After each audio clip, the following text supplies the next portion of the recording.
The sun had not yet come up over the mountains when Lieutenant Marcus Chen opened his eyes.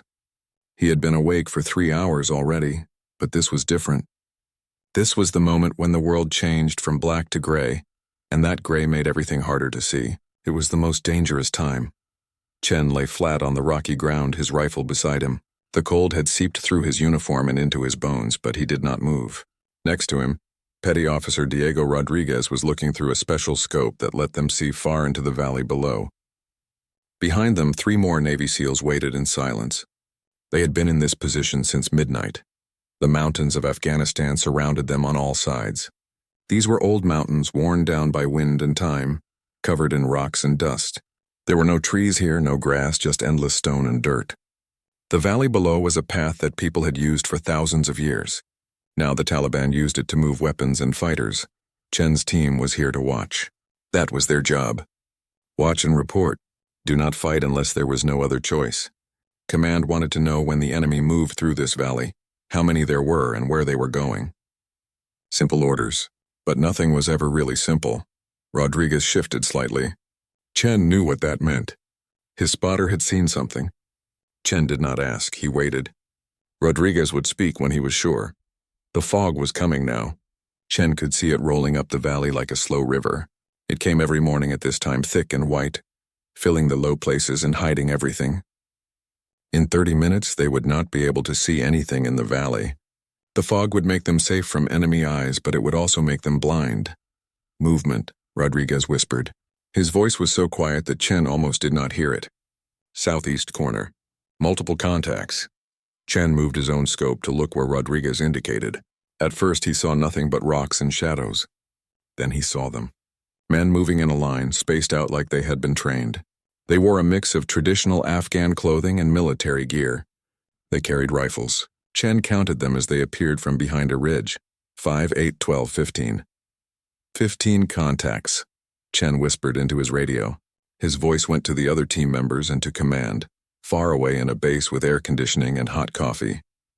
Moving northeast through the valley, armed, tactical spacing. The radio crackled softly in his ear. Copy that. Continue observation. Do not engage, Chen had expected that answer. He had received the same answer on every mission for the past 3 months. Watch but do not touch. It made sense. A fight here would tell the enemy that someone was watching this valley. Better to stay hidden and keep gathering information. But there was something else on the radio now. Another voice, this one more urgent. All units in Sector 7 be advised. We have a missing coalition asset. Canadian forces, 1 person. Last known position approximately 8 kilometers from your location.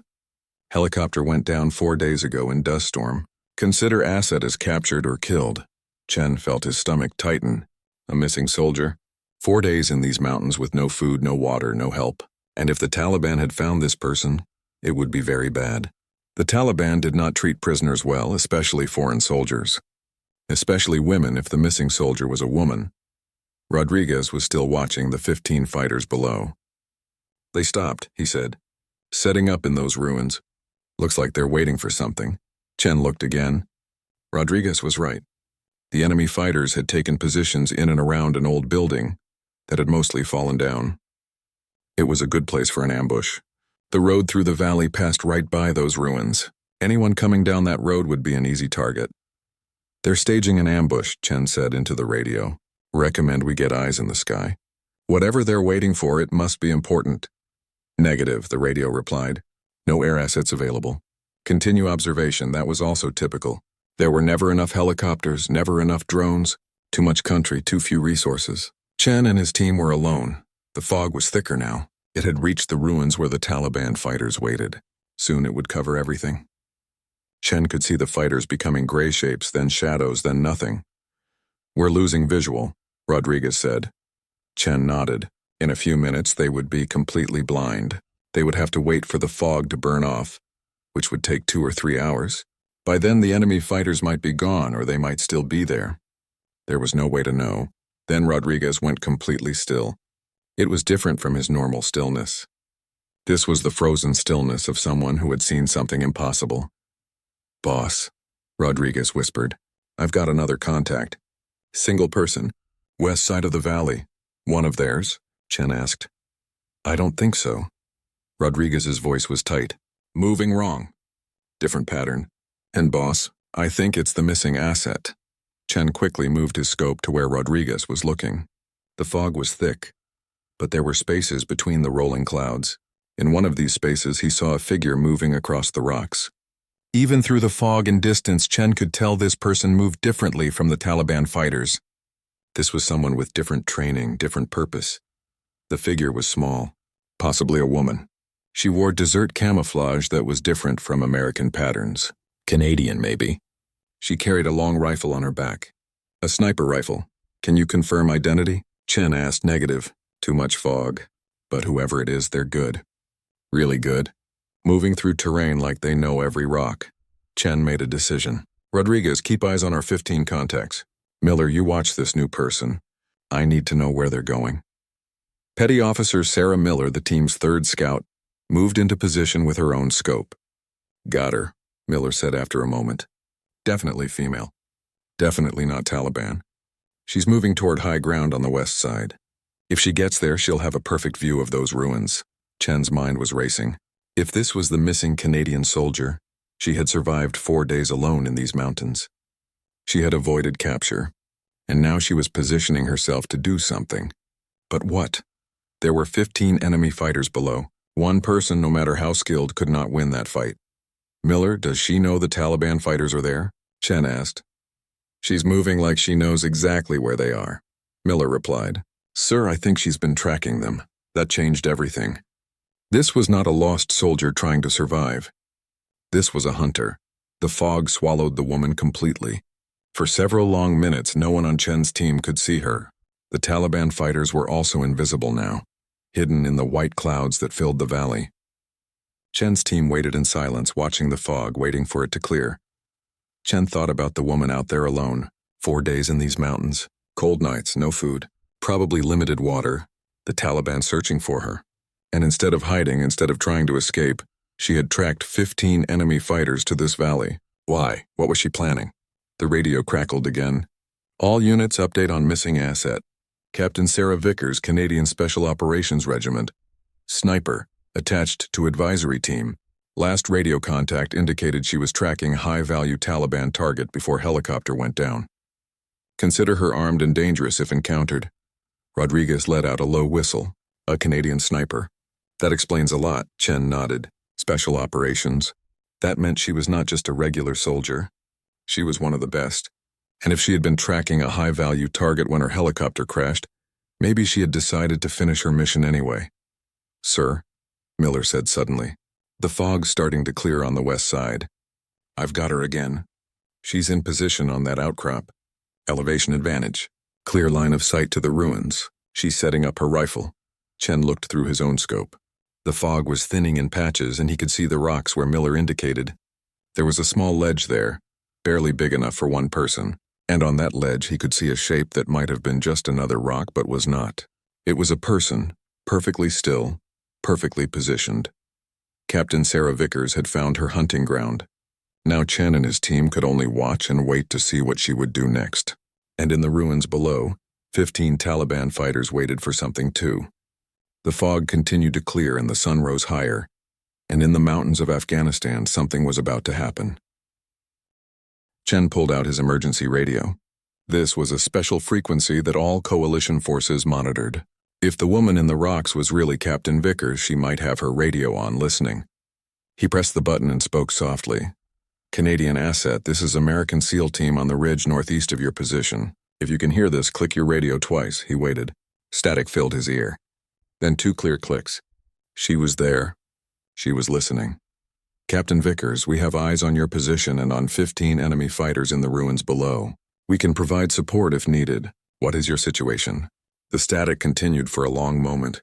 Then a voice came through, rough and tired but steady. SEAL team, this is Maple 6. Do not repeat, do not engage.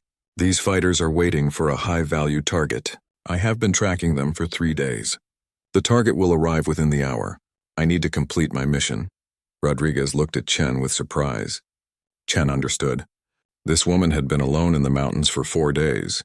She had no food, limited water, probably injuries. Most people would be focused on survival, on escape. But she was still focused on her mission. Still hunting. Maple 6, understand you have mission priority. But you are one operator against 15. Those are bad odds. We can even those odds. Negative, SEAL team.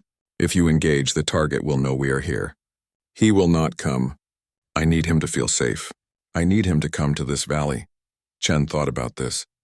Whoever she was hunting, he was important enough that she was willing to risk everything. Important enough that she had continued her mission even after her helicopter crashed. Important enough that she had tracked these 15 fighters for 3 days, staying hidden, staying patient. Maple 6, who is the target? A pause, then. His name is Razik, Taliban commander, responsible for attacks on 3 coalition bases in the past year. Killed 47 soldiers, American, Canadian, British. He is smart. Careful. We have been trying to find him for 8 months. 4 days ago, I finally got close. Then the dust storm hit and my helicopter went down. But I did not lose him. I followed his men here. He is coming. I can finish this. Chen looked down at the ruins. The fog was almost gone now. He could see the 15 fighters clearly. They were spread out in good positions. They had machine guns set up. RPGs ready. They were waiting for someone to come down that road, and when that person came, they would destroy them. Maple 6, those fighters are setting up an ambush on the road. Who are they waiting for? Local governor. Drives this road every Friday to visit family in the next village. Razik wants to kill him. The governor is working with coalition forces. If he dies, the whole province will fall apart. But Razik will come here to watch.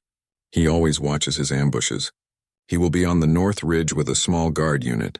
That is where I will take the shot. Chen understood now. Vickers was not trying to kill the 15 fighters. She was using them as bait. She knew Razik would come to watch his ambush. And when he did, she would be waiting. How do you know he will come? Chen asked. Because I know him. I have studied him for months. Read every report. Watched every video. He is proud. He likes to see his enemies die. He will come. And I will be ready. Chen had to admire her confidence. But he also saw the problems with her plan. Maple 6, even if you take out Razik, those 15 fighters will know where the shot came from. They will come for you. You cannot fight them all. Then I will die, she said simply. But Razik will be dead. And the governor will live. That is what matters, Rodriguez shook his head. She's crazy, he whispered. No, Chen said. She's committed. Miller was still watching through her scope. Sir, I'm seeing movement on the north ridge.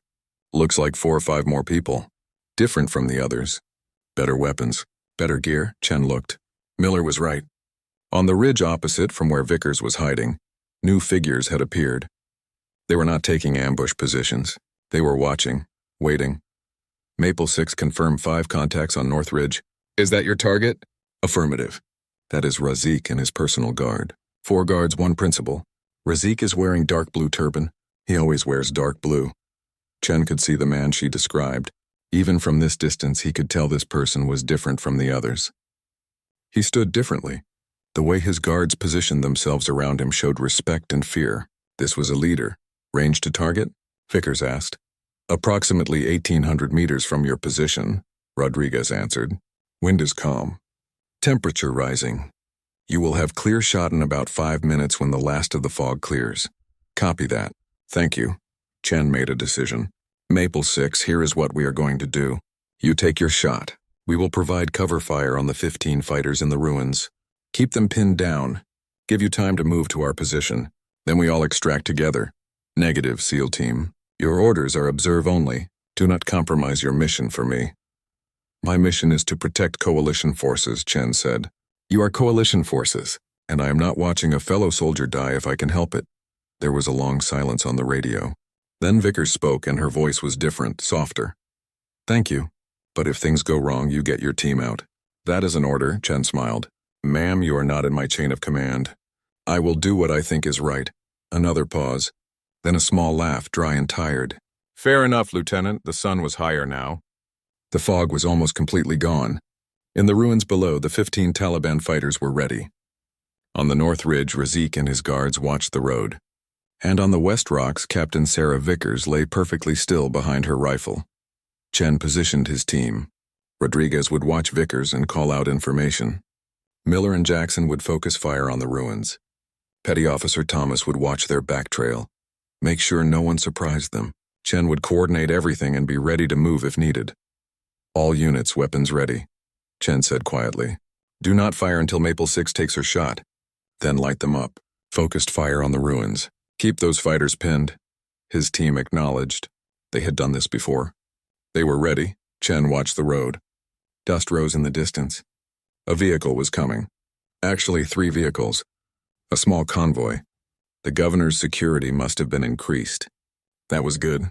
It meant he would be harder to kill. Convoy approaching, Rodriguez said. 2 trucks and 1 SUV in the middle. Probably the governor in the SUV.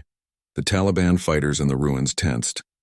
Chen could see them checking their weapons, adjusting their positions. They were ready to spring their ambush. On the north ridge, Razik leaned forward. He was watching, waiting for his moment. Maple 6, the convoy is 1 minute out, Chen said. If you are going to do this, now is the time. I see them, Vickers replied. Her voice was completely calm, like she was ordering coffee, not preparing to kill a man from almost 2,000 meters away. Wind is calm. Temperature is stable. I have clear line of sight. Preparing to engage, Chen held his breath. This was it. Everything came down to this moment. 1 woman, 1 bullet, and a target almost 2 kilometers away. It was one of the hardest shots in the world, and she was attempting it after 4 days alone in the mountains with no food and probably no sleep.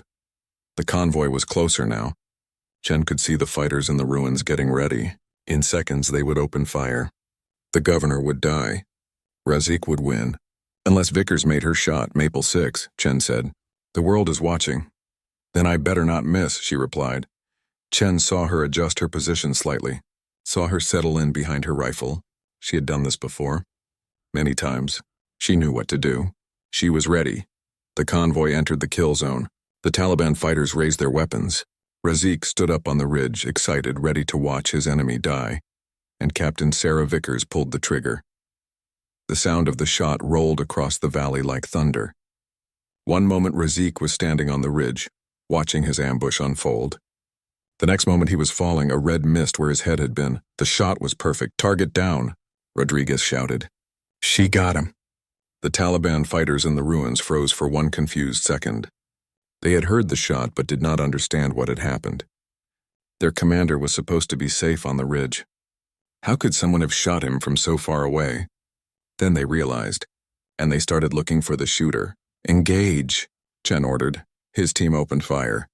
The SEAL rifles were accurate and deadly. The Taliban fighters who had been ready to ambush the convoy were now taking fire themselves. They dove for cover, confused, unable to figure out where the shots were coming from. The convoy on the road did not stop. The drivers had heard the shooting and pressed the gas pedal down. The 3 vehicles roared down the road and away from the kill zone. In 30 seconds, they were gone. The governor was safe. Maple 6 moved to our position, Chen shouted into his radio. We will cover you. He could see Vickers through his scope. She was already moving, scrambling down from her rocky perch. She moved fast despite her exhaustion. She knew the Taliban fighters would be coming for her soon. Rodriguez, Miller, keep firing. Do not let them get organized, Chen ordered. His team poured bullets into the ruins. The Taliban fighters could not raise their heads. Every time they tried to return fire, SEAL bullets forced them back down. But there were still the 4 guards on the north ridge. Chen moved fast down the rocky slope, his rifle ready. Jackson was on his left, Thomas on his right. They had trained for this, moving in the open under fire. It was one of the most dangerous things a soldier could do. But it was also necessary. Bullets started hitting the rocks around them. The Taliban fighters had figured out what was happening. They could see 3 Americans running toward the woman who had killed their commander. They wanted revenge. Keep moving, Chen shouted. Rodriguez and Miller were doing their job. Chen could hear their rifles firing steadily, keeping most of the enemy fighters pinned down. But not all of them. Some had found positions where they could shoot without being hit, and they were shooting at Chen's team. A bullet hit the rock next to Chen's foot, sending stone chips flying.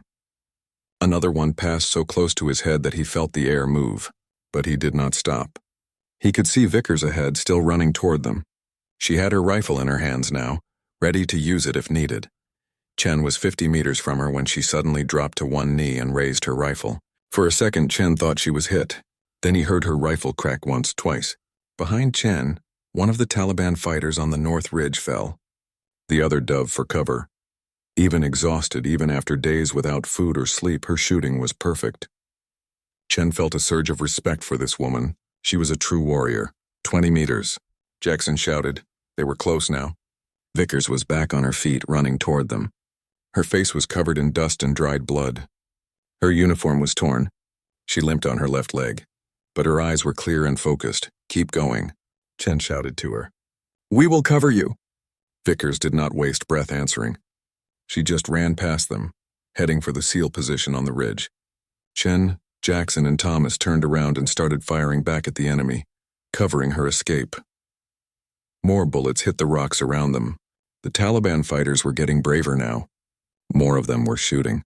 Chen could see at least 8 of them with clear firing positions. His team was outnumbered and exposed. Move, Chen ordered. Leapfrog back to the ridge.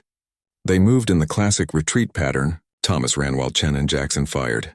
Then Jackson ran while Chen and Thomas fired. Then Chen ran while the other 2 covered him. It was slow. It was dangerous. But it worked. A bullet hit Jackson's pack, tearing through the fabric. He stumbled but kept running. Another bullet grazed Thomas's arm, drawing blood. But he did not stop. They were halfway back to the ridge when Chen heard a new sound. Heavier gunfire, coming from their position. Rodriguez and Miller were still there, still shooting. But there was another rifle now. Vickers. She had reached the SEAL position, and instead of staying down, she was back in the fight. Her rifle cracked again and again. Each shot was precise. Each shot hit a target. The Taliban fighters who had been shooting at Chen's team started taking cover. They had thought they were hunting one exhausted woman. Now they realized they were fighting a skilled sniper who had found good cover and ammunition. That woman is incredible, Jackson said between breaths. Less talking, more running, Chen replied. They made it back to the ridge. Chen dove behind a rock, breathing hard. Jackson and Thomas were beside him. All 3 were alive. All 3 were still able to fight. Vickers was 20 feet away, lying flat behind a boulder. Her rifle was steady despite her exhaustion. She fired, adjusted, fired again. 2 more Taliban fighters went down. Maple 6, sit rep, Chen called to her. I am operational, she replied without looking away from her scope. Low on ammunition, dehydrated, probably have a broken rib. But I can still shoot. Rodriguez tossed her a water bottle. She caught it without looking, took a long drink, then went back to shooting. Her movements were mechanical, practiced. This was a person who had done this so many times that it was instinct. Chen assessed the situation. His team had plenty of ammunition. They had water. They had good cover. But they were still outnumbered. There were at least 10 Taliban fighters still active in the ruins, and 3 more on the North Ridge. And those fighters were now very motivated. They had just watched their commander die. They wanted blood. We need to call for extract, Rodriguez said. Chen nodded. He grabbed his radio and changed to the command frequency. Base, this is Sierra 2. We have recovered the Canadian asset. She is alive and operational, but we are in heavy contact with enemy forces. Request immediate air support and extraction. The radio crackled. Sierra 2. Be advised no air assets available for at least 45 minutes. Enemy activity throughout the region. Everything is committed. Can you hold your position? Chen looked at his team. They had ammunition for maybe 30 minutes of sustained fighting. After that, they would be in trouble. And 45 minutes was a long time when people were trying to kill you. Affirmative, base. We will hold, but make it fast. Roger that. Air support is being scrambled. Hold tight. Chen turned to his team. We have 45 minutes. We need to make every bullet count. Controlled fire. Pick your targets. Do not waste ammunition, his team acknowledged. They were professionals. They knew what to do. The Taliban fighters were regrouping. Chen could see them moving, communicating with hand signals. They were getting organized. Soon they would attack in force. They knew the Americans could not stay here forever. They knew help would eventually come. So they would try to finish this fight before that help arrived. Vickers was still shooting, but slower now. More careful. She was counting her bullets, making each one matter. How many rounds do you have left? Chen asked her. 12, she replied. Had 30 when this started. Been a busy morning. 12 bullets, not many. But Chen knew that in her hands, those 12 bullets could stop 12 enemies. Maybe more if she got lucky with shots that went through one target and hit another. We have spare magazines, Chen told her. What caliber? Remington 338 Lapua, she said. But I doubt you have any of those. She was right. SEAL snipers used different rifles, different ammunition. Her 12 bullets were all she had. Then make them count, Chen said. I always do. A Taliban fighter tried to rush their position. Vickers shot him before he got 10 steps. The fighter fell and did not move. 11 bullets left. They are testing us, Rodriguez said. Seeing how we react, the real attack will come soon. Chen knew Rodriguez was right. The enemy was being smart. They were probing, learning, preparing, and when they attacked, it would be with everything they had. Thomas, how is that arm? Chen asked. Thomas looked at the blood on his sleeve. Just a scratch, sir. I am good, Chen nodded. His team was solid. They would hold. Minutes passed. The sun climbed higher. The heat increased. Chen felt sweat running down his back. Beside him, Vickers was very still. Only her eyes moved, scanning the valley, looking for targets. Maple 6, Chen said quietly. That was an incredible shot. 2,000 meters. Under pressure. Most people could not make that shot even on a range. Vickers did not take her eyes off the valley. It was 1,800 meters. And it was not about skill. It was about patience. I waited 4 days for that shot. 4 days of watching, learning, understanding the wind, the terrain, the light.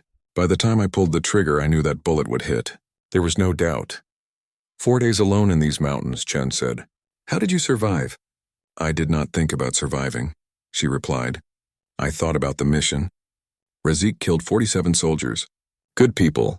People with families. People who trusted me to get the bad guys. I was not going to let him kill more. So I kept going. I found water in the rocks. I ate some roots that I knew were safe. I hid during the day and moved at night. And I tracked him. I knew he would come here eventually. He always came to watch his ambushes. All I had to do was be patient. Rodriguez whistled softly. Ma'am, you are one tough soldier. No, Vickers said. I am just stubborn. There is a difference, Chen smiled. He liked this woman.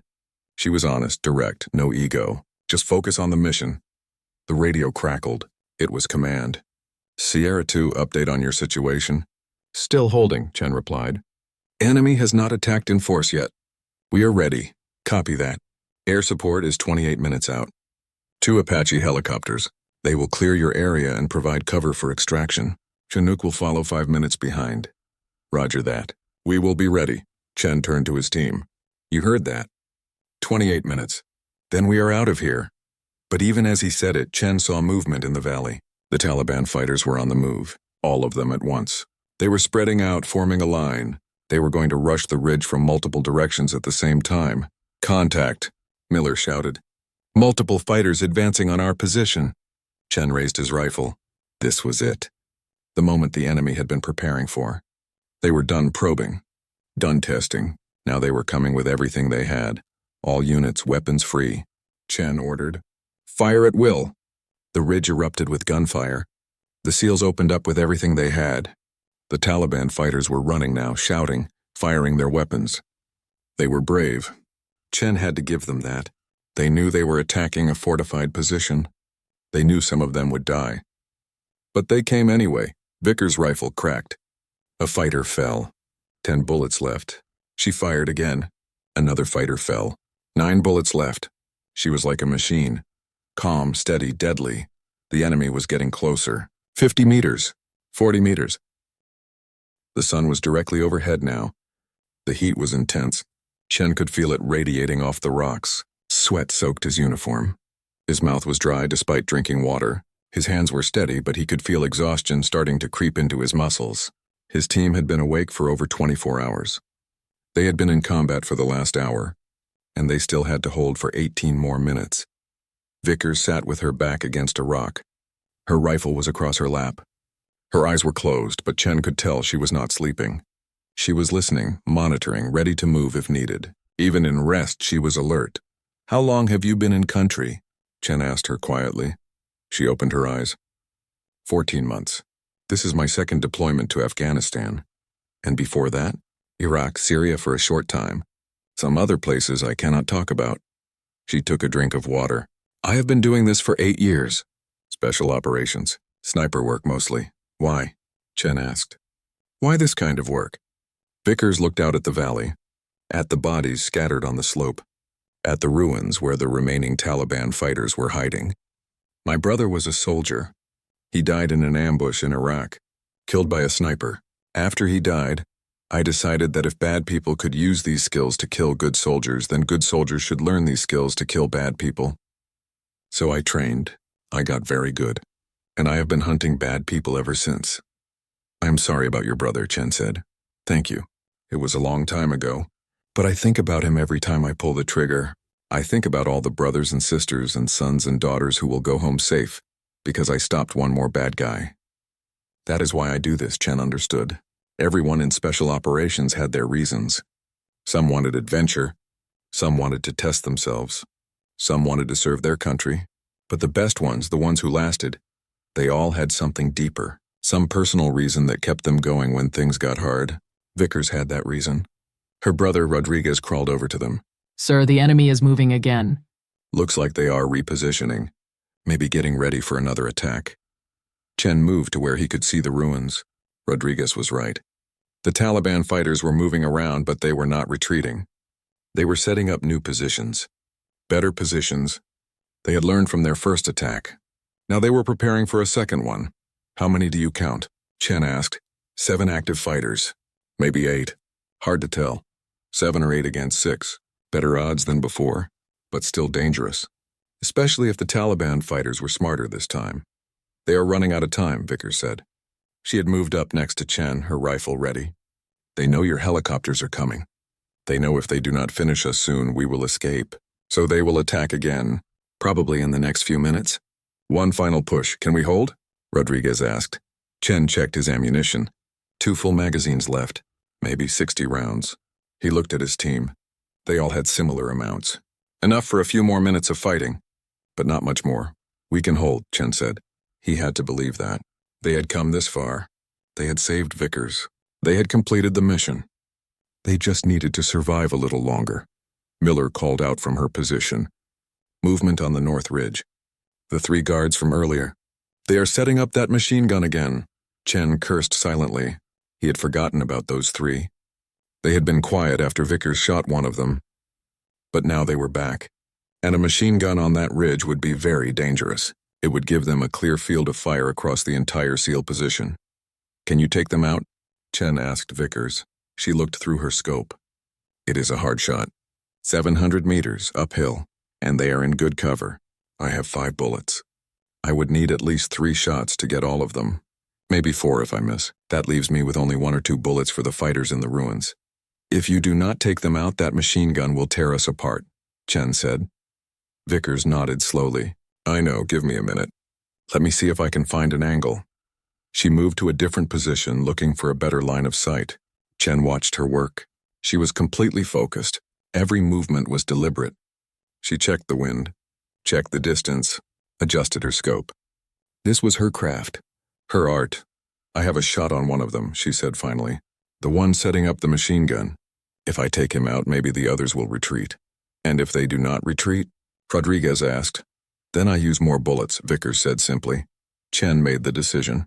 Take the shot. Vickers settled in behind her rifle. Her breathing slowed. Her body relaxed. Chen had seen snipers work before, but there was something different about watching Vickers. She became part of the landscape. Still as stone, patient as the mountains. Seconds passed. Then she fired. On the north ridge, the Taliban fighter setting up the machine gun jerked backwards and fell. The machine gun clattered down the rocks, useless. The 2 remaining guards dove for cover. For a moment, Chen thought they would retreat, but they did not. Instead, they started firing their rifles at the SEAL position. They could not see exactly where Vickers was, so they were just shooting at the general area. It was not accurate, but it was dangerous. I need to take them out, Vickers said. She was already adjusting her aim. They know roughly where I am now.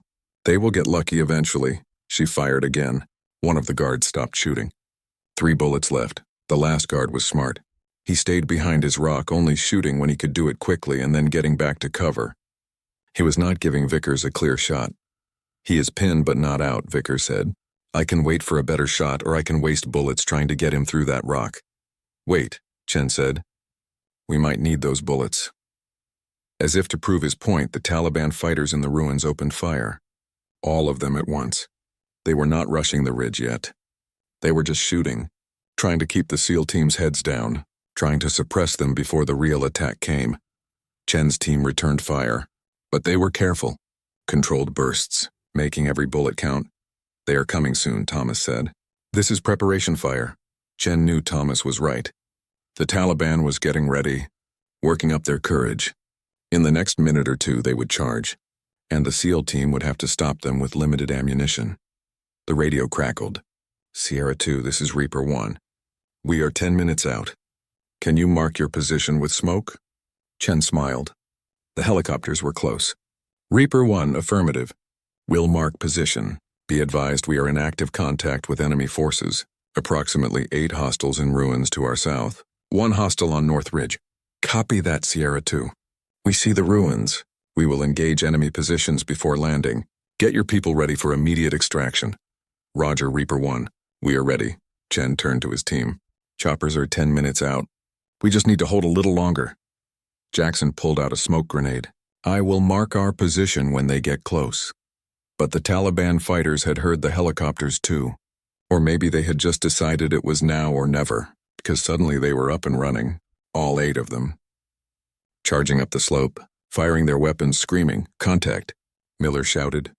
"Here they come." The SEAL team opened fire. Chen saw 2 fighters go down immediately, but the others kept coming. They were 20 meters away, 15 meters, close enough that Chen could see the determination in their eyes. Vickers was firing rapidly now, not taking time to aim carefully. Just point and shoot. It was not her preferred method, but it was necessary. 2 more fighters went down. 1 bullet left, 10 meters. The Taliban fighters were almost on top of the position. Chen threw his last grenade. The explosion was close, too close. Chen felt the pressure wave hit him. But it worked. 2 more fighters went down. That left 3. 3 fighters against 6 defenders. Better odds. But those 3 were not stopping. They were going to reach the ridge. They were going to make this a close fight. Chen fired his rifle until it clicked empty. No time to reload. He dropped it and pulled his pistol. Beside him, Rodriguez did the same. The first fighter reached the top of the ridge. Thomas met him with his rifle butt, swinging it like a club. The fighter went down hard. Thomas fired point blank. The fighter did not move again. The second fighter came at Chen. Chen fired his pistol 3 times. All 3 shots hit. The fighter fell. The third fighter was heading for Vickers. She had dropped her sniper rifle and pulled her sidearm. But she was exhausted, injured, slow. The fighter was going to reach her before she could shoot. Rodriguez launched himself at the fighter. The 2 men collided and went down in a tangle of limbs. They rolled across the rocky ground, each trying to get control. The fighter had a knife. Rodriguez was trying to keep the knife away from his body. Jackson ran over and kicked the knife out of the fighter's hand. Then he pulled the man off Rodriguez and put him in a chokehold. In seconds, the fight was over. The Taliban fighter went limp. Chen looked around. The ridge was secure. All 3 fighters were down. His team was alive, battered, exhausted, almost out of ammunition. But alive. "Everyone okay?" Chen asked. His team sounded off. Everyone was functional. Rodriguez had some cuts from the fight. Vickers was barely standing. But they were all alive. The sound of helicopters filled the valley. 2 Apache gunships came roaring over the ridge. They saw the ruins below and immediately opened fire. Their chain guns tore into the stone buildings. The helicopter touched down at Forward Operating Base Phoenix 40 minutes later. The sun was past its peak now, starting its slow descent toward evening. Chen had not realized how long they had been fighting. Time moved strangely in combat. Minutes felt like hours. Hours felt like minutes. The base was busy as always. Soldiers moved between buildings. Vehicles rumbled along dirt roads. Helicopters came and went. But when the Chinook landed with Chen's team and Vickers, word spread fast. Within minutes, a crowd had gathered. Everyone wanted to see the Canadian sniper who had survived alone for 4 days, who had tracked a Taliban commander through the mountains, who had made an impossible shot. The stories were already spreading, growing with each telling. Some of them were even true.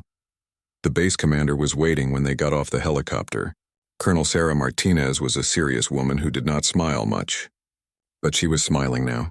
She walked straight to Vickers and offered her hand. Captain Vickers, welcome back. We thought we had lost you. Vickers shook the colonel's hand. She was leaning heavily on Thomas, barely able to stand, but her grip was strong. I am hard to lose, ma'am. So I see. We have medics ready. They will take care of you. And then we need to debrief. There are a lot of people who want to know what happened out there. Yes, ma'am. But first I need to know, did the governor survive? He did, thanks to you. His convoy made it through safely. He called personally to thank whoever stopped that ambush. I will make sure he knows it was you. Vickers nodded. That is good. That is what mattered. Medics came forward with a stretcher. Vickers waved them off. I can walk. Ma'am, you have broken ribs and severe dehydration, one of the medics said. You should not be walking. I have been walking for 4 days, Vickers replied. I can walk a little more. But even as she said it, her legs gave out. Thomas caught her before she fell. This time she did not argue when they put her on the stretcher. She had used up every bit of strength. There was nothing left. As they carried her toward the medical tent, she looked back at Chen. Thank you, Lieutenant. You did not have to come for me. But you did. I will not forget that. You would have done the same, Chen said. Yes, Vickers said. I would have. Then she was gone, carried into the medical tent. Chen watched her disappear, then turned to his own team. They looked as tired as he felt. Dirty, bloody, exhausted. But alive. All of them alive. Good work today, Chen told them. All of you. That was a difficult situation and you handled it perfectly. Sir, we did not really have a choice, Rodriguez said. That woman was not giving up. She was going after that target no matter what. We could either help her or watch her die. And we do not watch people die, Miller added. No, Chen agreed. We do not. The colonel approached Chen. Lieutenant, I need you and your team to debrief as well. But first, get cleaned up. Get some food. Rest for a few hours. The paperwork can wait. Thank you, ma'am. Chen and his team walked to their barracks. They stripped off their gear. Cleaned their weapons. The routine was automatic, familiar, comforting after the chaos of combat. Chen took a long shower. The hot water felt incredible. He stood under it for 20 minutes, washing away the dust and sweat and blood. When he got out, he felt almost human again. He found his team in the mess hall. They were eating like they had not seen food in days. Maybe that is how it felt. Combat made you hungry. Your body knew it had burned through enormous amounts of energy and it wanted that energy back. Chen sat down with a tray of food. He was not sure what it was. Some kind of meat, some kind of vegetables. It did not matter. It was hot and there was a lot of it. I heard Vickers is going to be okay, Jackson said between bites. Broken ribs will take a few weeks to heal, but nothing permanent. That woman is tough, Thomas said. I have never seen anything like what she did. 4 days alone. No food, no support. Still completed her mission. She is special operations, Rodriguez said. That is what they train for. Surviving alone. Operating behind enemy lines. But even so, what she did was exceptional, Chen agreed. He had worked with many special operations soldiers. All of them were skilled. All of them were tough. But Vickers was something more. She had a quality that was hard to define. A combination of skill and determination and sheer stubbornness that made her refuse to quit, no matter what happened. The team ate in comfortable silence for a while. They were too tired for much conversation, but Chen could tell they were thinking about what had happened. Processing it. Everyone dealt with combat differently. Some people talked. Some people stayed quiet. Chen's team mostly stayed quiet. After eating, Chen went to the intelligence office. He needed to file his report while the details were still fresh. The intelligence officer, Captain James Porter, was waiting for him. I heard you had an interesting morning, Porter said. That is one way to describe it, Chen replied. They spent 2 hours going over everything that had happened. Porter asked detailed questions. Where exactly was Razik standing when Vickers shot him? How many fighters were in the ruins? What weapons did they have? How did the Taliban fighters coordinate their attack? Chen answered as best as he could, but some details were already fuzzy. Combat was like that. Some moments were crystal clear. Others were just impressions. One more question, Porter said at the end. Why did you engage? Your orders were to observe only. Chen had known this question was coming. Sir, Captain Vickers was a coalition asset in danger. She had valuable intelligence and had just completed a high-priority mission. Protecting her fell within my authority to defend coalition forces. Porter studied Chen for a long moment. Then he nodded. Good answer. And for what it is worth, I think you made the right call. Razik was a bad guy. We have been trying to find him for months. Vickers got him, and you made sure she survived to tell about it. That is good work.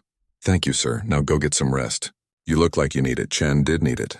He went back to his barracks and collapsed on his bunk. He thought he would fall asleep immediately, but his mind would not shut off. It kept replaying the day, the fog, the shot, the attack, Vickers walking out of the mist like a ghost. He finally fell asleep just before sunset. He slept for 12 hours straight. No dreams, no nightmares, just deep, empty sleep. When he woke up, it was morning again. A new day. Chen got dressed and went to the mess hall. His team was already there, looking much better after rest and food. Morning, sir, Rodriguez said. You missed the excitement last night. What excitement? Command sent out a press release, announced that a coalition sniper had killed Razik. Did not mention Vickers by name for security reasons. But word is spreading. People are calling her the Ghost of the Mountains. Chen smiled. She would probably hate that nickname. Too late. It is already stuck. After breakfast, Chen went to the medical tent to check on Vickers. The doctor said she was recovering well. Her ribs were taped. She was getting IV fluids for the dehydration. Her cuts had been cleaned and bandaged. In a few days, she would be ready to leave. Chen found her sitting up in bed reading a report. She looked much better. Clean uniform. Hair pulled back. The exhaustion was still visible in her eyes, but the sharpness had returned. Lieutenant Chen, she said when she saw him. Come to check on the patient? Something like that. How are you feeling? Sore, tired, hungry, but alive. I will take that. You should be proud of what you did. Vickers shook her head. Pride is for successful missions. This mission went wrong from the start. My helicopter crashed. I lost my team. I spent 4 days running around the mountains like a lost tourist. The only reason it turned out okay is because you and your team helped me. You got the target, Chen pointed out. That is what matters. Maybe. She did not sound convinced. I keep thinking about what went wrong, what I could have done differently. If I had checked the weather more carefully, maybe we would not have flown into that dust storm. If I had been faster tracking Razik, maybe I would have caught him before he set up that ambush. A lot of maybes. You are being too hard on yourself, Chen said. Things go wrong in combat, always. The mark of a good soldier is not avoiding problems. It is overcoming them. And you overcame everything that happened. You survived. You completed your mission. That is success by any measure. Vickers was quiet for a moment. Then she smiled slightly. Thank you. I needed to hear that. Chen sat down in the chair next to her bed. Can I ask you something? Sure. Why did you not try to escape? After your helicopter crashed. You could have tried to move to friendly territory. Call for help. Wait for rescue. Instead, you kept tracking Razik. Why? Vickers looked down at her hands. Because I knew if I did not get him then, I might never get another chance. We had been hunting him for 8 months. 8 months of intelligence gathering, surveillance, failed attempts to locate him. And finally we found him. I was close, so close. When the helicopter went down, I had a choice. Give up and save myself, or keep going and finish what I started. I chose to keep going. Even though it might cost you your life? Even though. She looked up at Chen. You asked me yesterday why I do this work. I told you about my brother. But there is more to it than that. I believe that evil exists in this world, real evil. People like Razik who kill innocent people and do not care. And I believe that good people have a responsibility to stop evil people.